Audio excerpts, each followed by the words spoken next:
Madam The clerk President. will report the bill. Calendar number 282, H.R. 4521, an act to provide for a coordinated federal research initiative and so forth.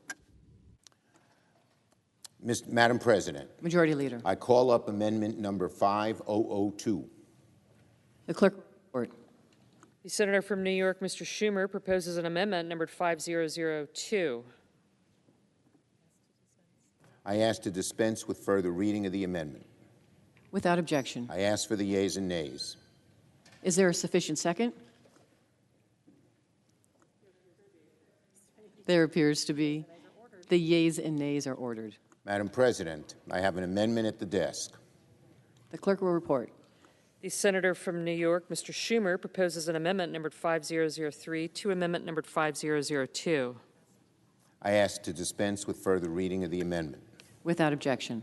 I ask for the yeas and nays. Is there a sufficient second? There appears to be. The yeas and nays are ordered. I have a second-degree amendment at the desk. The clerk will report. The senator from New York, Mr. Schumer, proposes an amendment numbered 5004 to amendment numbered 5003. I ask to dispense with further reading of the amendment. Without objection. I have an amendment to the underlying bill at the desk. The clerk will report. The senator from New York, Mr. Schumer, proposes an amendment numbered 5005 to the language proposed to be stricken by amendment numbered 5002. I ask to dispense with further reading of the amendment. Without objection. I ask for the yeas and nays. Is there a sufficient second? There appears to be. The yeas and nays are ordered. I have a second-degree amendment at the desk. Clerk will report. The senator from New York, Mr. Schumer, proposes an amendment numbered 5006 to amendment numbered 5005. I ask to dispense with further reading of the amendment. Without objection. I move to commit H.R. 4521 to the Commerce Committee with instructions to report back forthwith with an amendment. The clerk will report. The senator from New York, Mr. Schumer, moves to commit H.R. 4521 to the Committee on Commerce, Science, and Transportation with instructions to report back forthwith amendment numbered 5007. I ask to dispense with further reading. Without objection. I ask for the yeas and nays. Is there a sufficient second? There appears to be. The yeas and nays are ordered. I have an amendment to the instructions at the desk. The clerk will report. The senator from New York, Mr. Schumer, proposes an amendment numbered 5008 to the instructions of the motion to commit. I ask to dispense with further reading of the amendment. Without objection. I ask for the yeas and nays. Is there a sufficient second? There appears to be. The yeas and nays are ordered. I have a second-degree amendment at the desk. The clerk will report. The senator from New York, Mr. Schumer, proposes an amendment numbered 5009 to amendment numbered 5008. I ask to dispense with further reading of the amendment. Without objection. Now,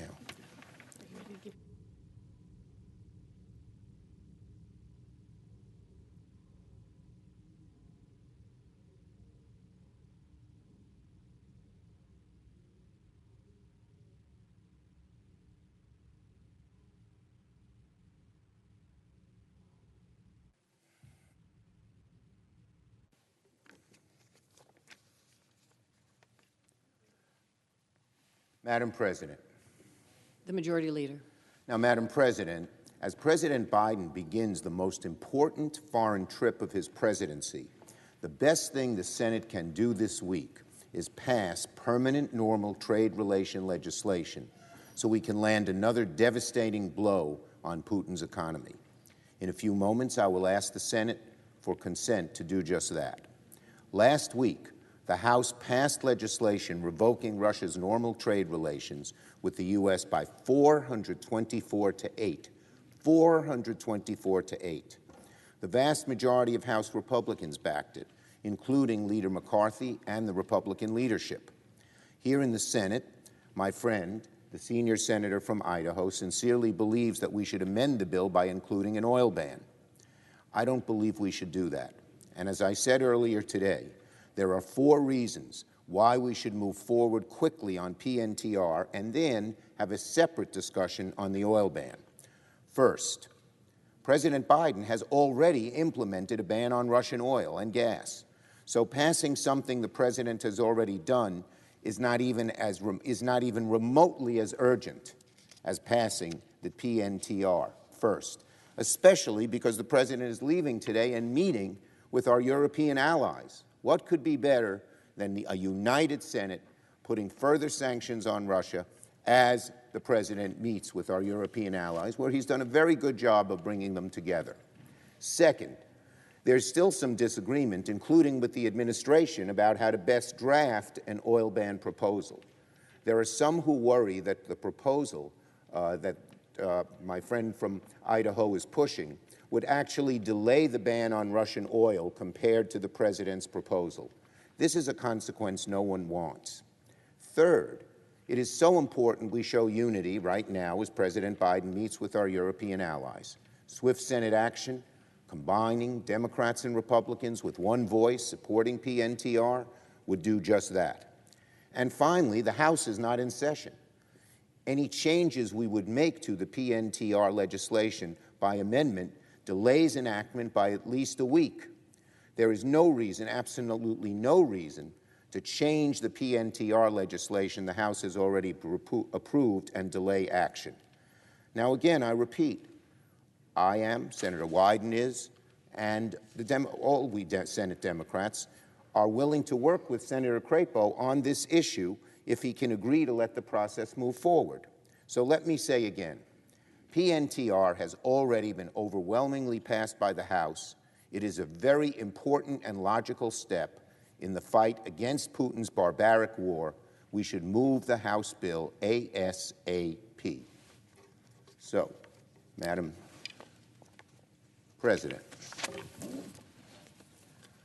I ask unanimous consent that at a time to be determined by the Majority Leader following consultation with the Republican leader, the Senate proceed to the consideration of H.R. 7108, which is at the desk, that there be 4 hours of debate equally divided, and that no amendments be in order, that upon the use or yielding back of the time, the bill will be considered read a third time and the Senate vote on passage of the bill, and that the motion to reconsider be considered made and laid upon the table without further intervening action or debate. Is there an objection? Madam President, Senator from Idaho. reserving the right to object, I rise to address Ukraine's perilous situation. There is broad agreement in this chamber and in the House of Representatives that America's response in all areas to Russia and Belarus's aggression against Ukraine must be comprehensive and strong. Leveraging the benefits of the U.S. trade relationship with Russia is just such a response that will add to the pressures on Putin to rethink his actions in Ukraine and punish him for what he's already done. On March 8, Democrat and Republican leadership in the Senate Finance Committee and the House Committee on Ways and Means reached an agreement on precisely that type of response. The bicameral, bipartisan agreement is called the Suspending Normal Trade Relations with Russia and Belarus Act, and its provisions include banning Russian energy imports, including various forms of petroleum, natural gas, and coal, moving Russia and Belarus to the same pariah trade status as North Korea and Cuba, providing the President additional authority to raise tariffs on Russia and Belarus even further, calling on WTO members to take similar actions to deprive Russia of its trade benefits, and sending a crystal clear message to Russia's dictator, Vladimir Putin, that he will never see these trade benefits restored until he reverses his aggression, stops threatening our NATO allies, and recognizes the right of the Ukrainian people to live freely. None of this is controversial, and all of it is necessary. Yet only a day after the deal was made, and with neither warning nor explanation, the House split the energy ban from the trade status provision and bifurcated the two measures further by imposing separate standards on Putin's actions in Ukraine before any president can think to remove these trade benefits, to restore these trade benefits to Russia without congressional approval. Each bill passed by over 400 votes, but the House decided to only transmit the bill on Russia's trade status, the Permanent Normal Trade Relations, or PNTR piece, even though it had passed more than a week after the energy ban. The important point is that our House colleagues on both sides of the aisles agree both restrictions need to happen. Some may wonder why the urgent need for congressional energy and the import ban after President Biden provided one in his executive order. Speaker Pelosi was asked just that question when she put the new House version on the import ban up for a vote. And she stated correctly to her House colleagues, "You're here to legislate." Absolutely. That's why we are here. And our legislative response, more especially its certification requirements, must deliver an unmistakable message to Putin. No relief until you stop your aggression and recognize Ukraine's inalienable right to live free and choose its leaders. Speaker, the energy ban and its trade status revocation are complementary, and they must work together. While President Biden's executive order to ban Russian oil was a positive step, the Senate and House need to impose tough conditions on Putin's treatment of Ukraine to be met before any president seeks an end to the energy import ban. These conditions are like those Congress had done in the bipartisan CATSA legislation, which we negotiated when I was the Banking Committee chairman during the Trump administration. Enacting a Russian oil ban will demonstrate to the Ukrainian people and our NATO allies that Congress is committed to cutting off Russia's funding for its war effort. Many of our allies, including in Europe, are debating whether to adopt an energy ban against Russia. By the United States Congress acting definitively and with certainty through our congressional action, our allies will all be more encouraged to take similar stands against Russian energy exports, which account for over a third of Russia's budget. I seek to continue our bipartisan tradition by introducing text that is as close to the original deal as possible, except in two respects that respond to the points made by our majority leader, both made to facilitate our colleagues on the other side of the aisle. First, I am making a single technical correction made at the request of Senators Manchin and Murkowski to comport with a timeline of the President's executive order regarding the oil ban, so that no delay, such as was mentioned as a possible problem, will exist. This edit is necessary to avoid that delay, and it solves that problem. Second, I have revised the certification criteria that would allow the restoration of trade benefits to match exactly what the House passed. The original deal provided that benefits could not be restored until Russia withdrew its forces and stopped posing an immediate threat to NATO allies and partners. To secure a bipartisan support, I yielded to what the House passed, that Russia need only reach an agreement with the President to withdraw its forces rather than have definitively withdrawn them, and that Russia not pose a threat to NATO members as opposed to NATO members and their partners. Again, this is to match what the House has requested. Mind you, I have many colleagues on my side who would like to do many more things, and I agree with their requests. But on the trade front, I'm willing to make these concessions to get this done. My view is that we should act quickly. I agree with the majority leader on this. We must do it together, and we must do it today. There is no reason to wait for another revenue bill to come from the House before we act. So let us mark the bravery of Ukrainian people by passing the strongest legislation we can today in the trade space. Accordingly, I'm asking the Senator to modify his request to take the firm, comprehensive action against Vladimir Putin that circumstances require. I would like to ask if the Senator would modify his request to make it in order for the Crapo substitute amendment, which is at the desk, to be considered and agreed to, and that the Senate vote on the passage of the bill as amended. Madam President. Senator from Maryland. Reserving the right to object to the requests from the senator from Idaho, it's my understanding that the senator's modification would not include the provisions that were included in the House-passed legislation that modifies the global Magnitsky sanction regime. And I just would like to speak for a moment on this, if I might. There's no question we stand with the people of Ukraine against the unprovoked attack by Mr. Putin. We are inspired every day by the courage of the Ukrainian people and by their inspirational leader, President Zelensky. The U.S. has shown leadership, and I congratulate the Biden administration. We have led the free world in providing defensive lethal weapons to Ukraine to defend itself. We have provided humanitarian assistance, joining the global community, including dealing with 3 million Ukrainians that are now refugees in other countries and 10 million that have been displaced as a result of Mr. Putin's unprovoked attack. And we have led on sanctions. We have led in getting the global unity to impose sanctions against not just the Russian sectors, but also against individuals. And when Mr. Zelensky spoke before the members of Congress, he specifically mentioned the importance of these sanctions. And he asked us to expand those covered by the sanctions to include the enablers, those that are enabling Mr. Putin, the oligarchs, to be able to fund his aggression against Ukraine. So what did the House send over to us? In their bill, they send over a global Magnitsky modification. It is identical to legislation that was filed by Senator Portman and myself that included the revocation of PNTR for Russia, along with the global Magnitsky. First and foremost, it removes the sunset that's in the legislation that would sunset this year.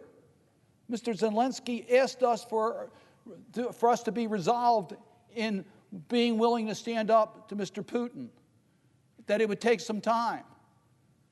A clear message is that we remove the sunset on the global Magnitsky statute, and we know how difficult it is to get legislation passed in this body. It also expands the global Magnitsky to include the enablers, exactly what Mr. Zelensky asked us to do, those that enable the oligarchs, that allow him to be able to finance this. The language that's included in here is very similar to the language that was included in President Trump's executive order. This is critical legislation. Now, let me just tell you how appropriate it is that it's included in a PNTR bill. Because the first Magnitsky sanction bill, and Senator Wyden was very important in getting this done, was included in the original PNTR bill for Russia. And we were able to get it done at that time. We then made it a global Magnitsky, and my partner on that was the late Senator McCain. It's always been bipartisan. My partner now is Senator Wicker. The two of us have joined forces to make sure we get it done now. It's critically important in order to impose banking restrictions on those that are targeted under global Magnitsky, as well as visa restrictions on being able to travel. How important it is?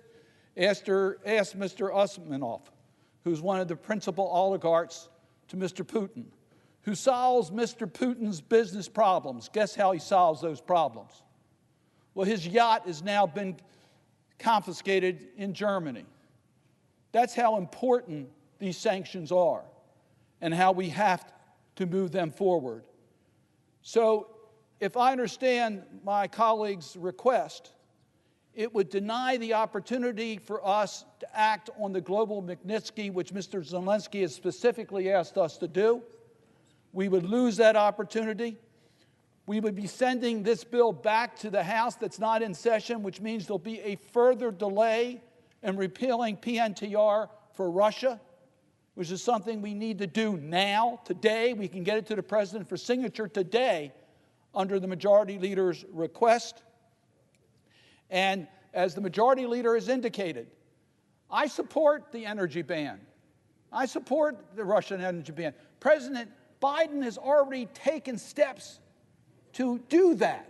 And I agree with my colleague from Idaho. I would like to incorporate that in statute, but there's no urgency to do that as there is on repealing PNTR and global Magnitsky. That's the urgency. That's what we need to get done today. That's what we can get to the President this afternoon under the Majority Leader's request.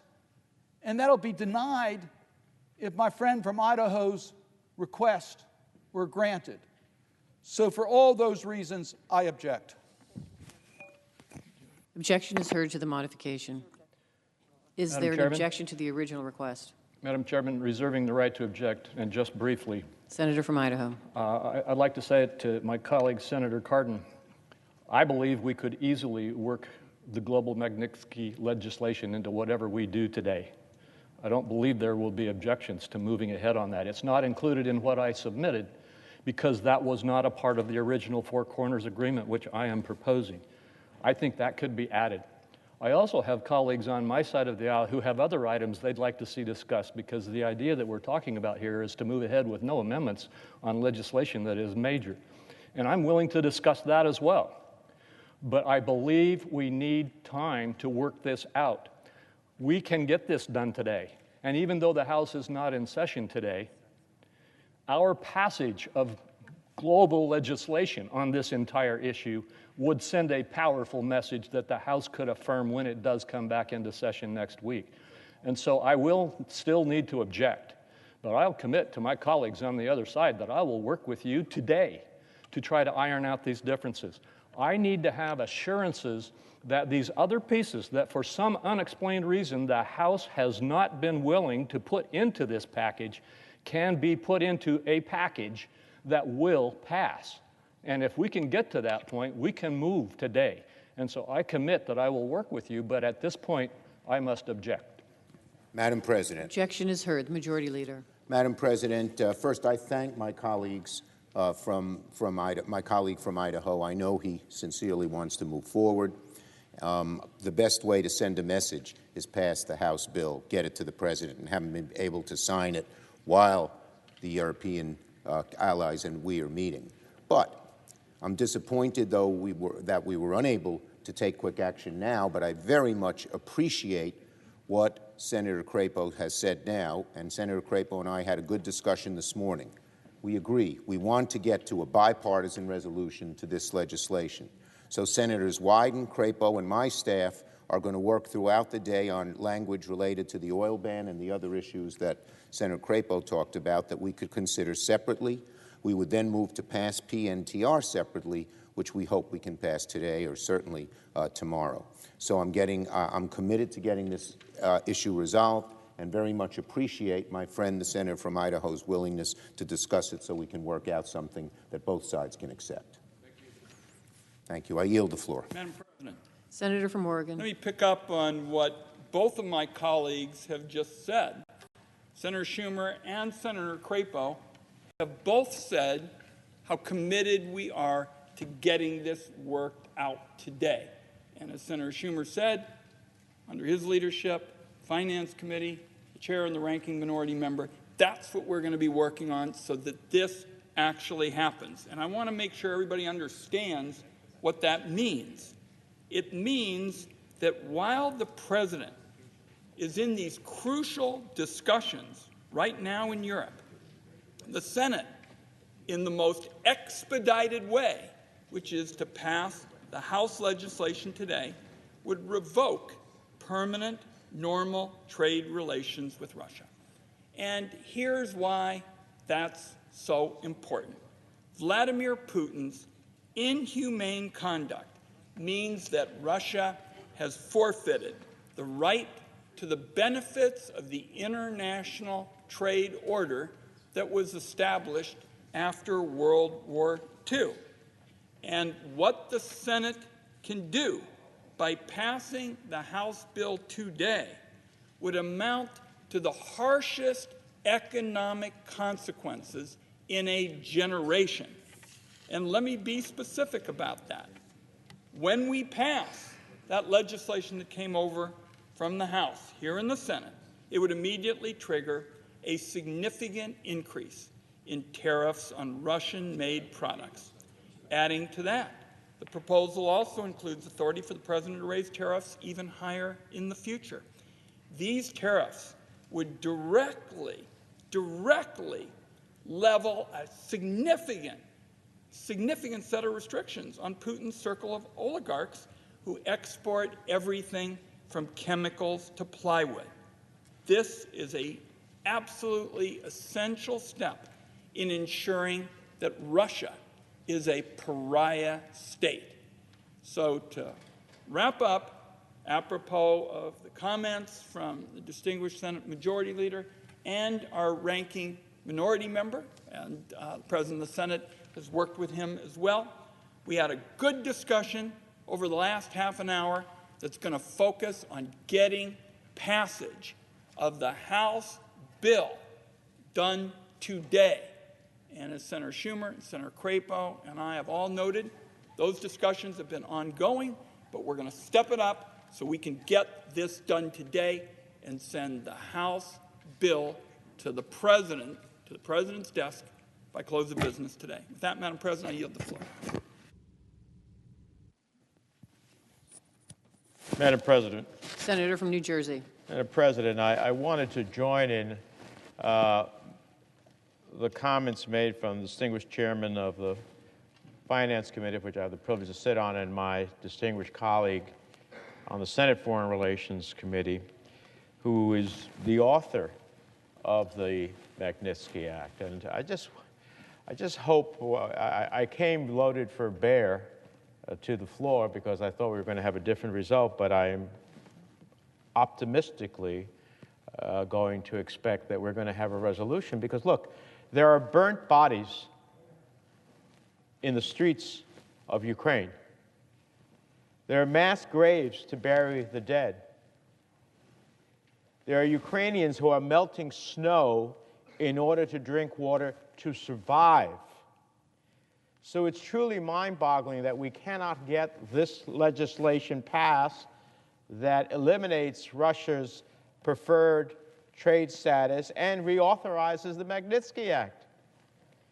So we see that Putin's actions are not only creating a horrific set of circumstances in Ukraine, they're creating a severe shortage of wheat across the Middle East and North Africa, bombing maternity hospitals and theaters housing children, causing the worst refugee crisis in Europe in decades.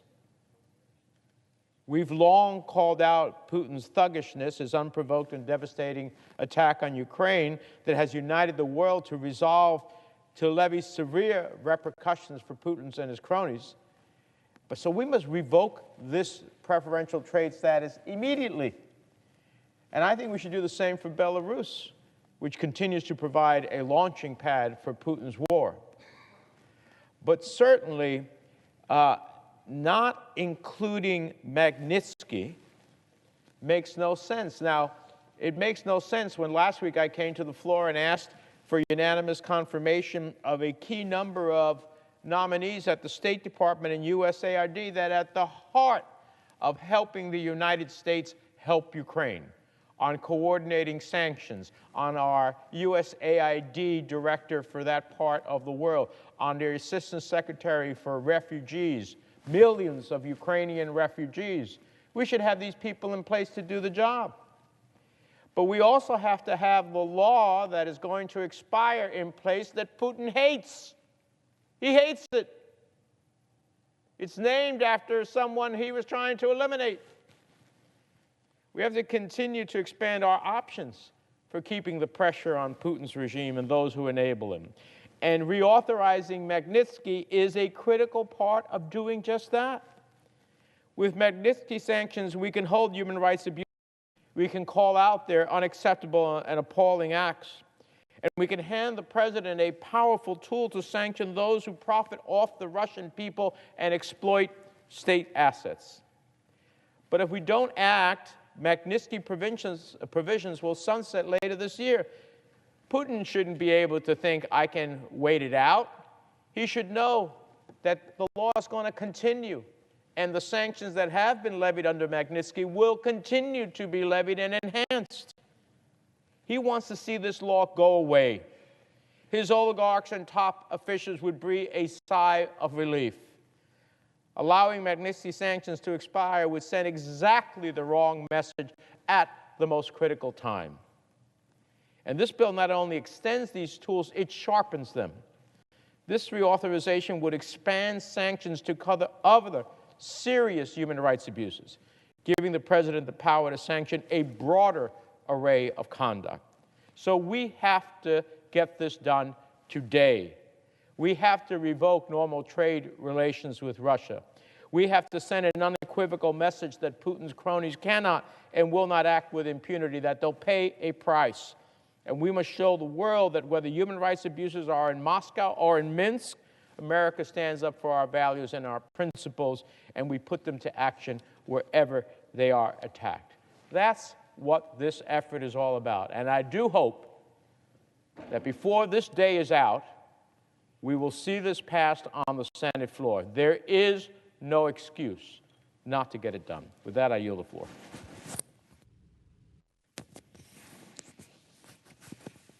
Madam President, Senator from Maryland. first, let me thank the chairman of the Senate Foreign Relations Committee for his incredible leadership on this issue and so many others.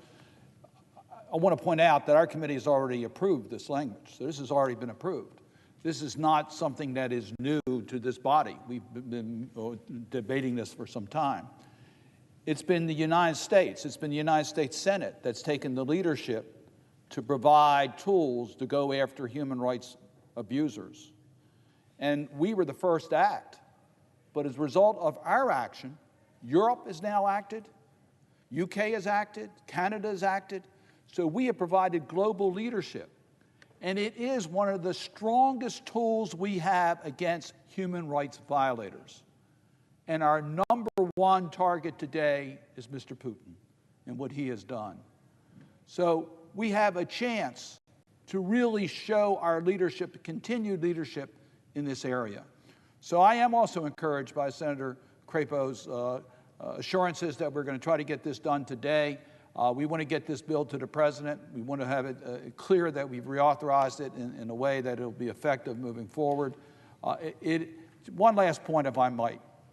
No one knows exactly what happened in the first summit meeting between President Putin and President Trump. But the reports was that one of the very first issues that was raised by Mr. Putin was global Magnitsky sanctions. How it is so sensitive to him. A clear message against Mr. Putin is the passage of the reauthorization and, as the chairman said, fine-tuning of the global Magnitsky statute. I hope we can get that done today, and I thank my colleagues for their comments. And with that, I would yield the floor and suggest the absence of a quorum. Clerk will call the roll. Ms. Baldwin.